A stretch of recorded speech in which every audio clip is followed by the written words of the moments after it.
And we're back here on Market on Close. I'm Alex Coffey in for Marley and Sam today on this Monday. Joining us now is Barb Clapp, the CEO of Dwyer Workforce Development, to help us understand the dynamics under the surface, particularly within healthcare and the job development within that part of the labor market. First off, Barb, happy Monday. Thanks for joining us here. Let's start with sort of the whys as to why healthcare has been doing so much of the heavy lifting from your vantage point. Well, recently in the last year, there's been 700,000 new healthcare jobs added to the economy. And if it hadn't been for the healthcare jobs added, we would be down by 500,000 jobs. So it is the place to be when you're looking for an opportunity for employment.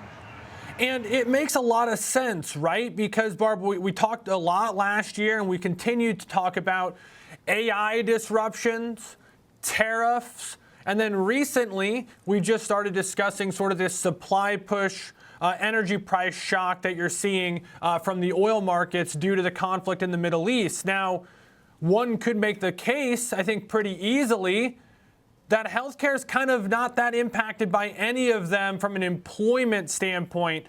Throw in there an aging population, and you can really see the runway and why I believe that you guys at Dwyer, and you and your team, see such a need to help fill this, I guess, just need for the labor market to continue to grow this workforce.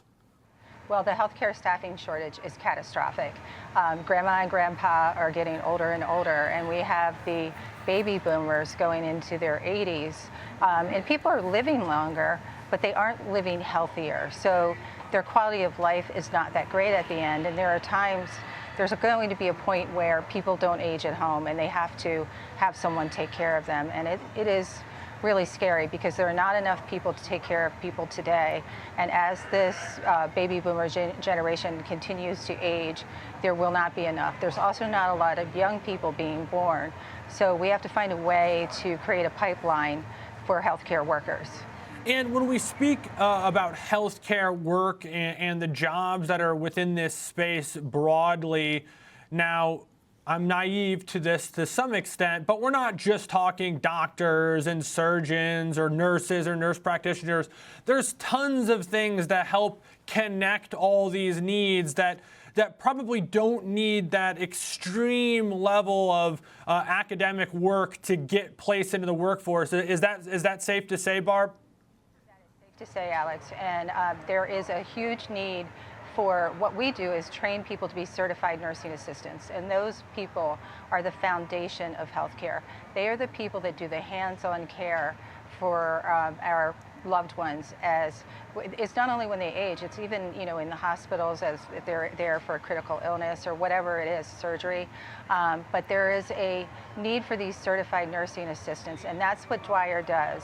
We train people even better who lack opportunity, and we give them an opportunity to enter the healthcare workforce. We do it differently than most people do, and we give them a path all the way to nursing. And also, Alex, you mentioned nurses. There's a big need for nurses, and the problem is you can't just find nurses like poof out of the air. You have to have some kind of pipeline. So we at Dwyer are fueling the pipeline for healthcare workers in the nursing field as well.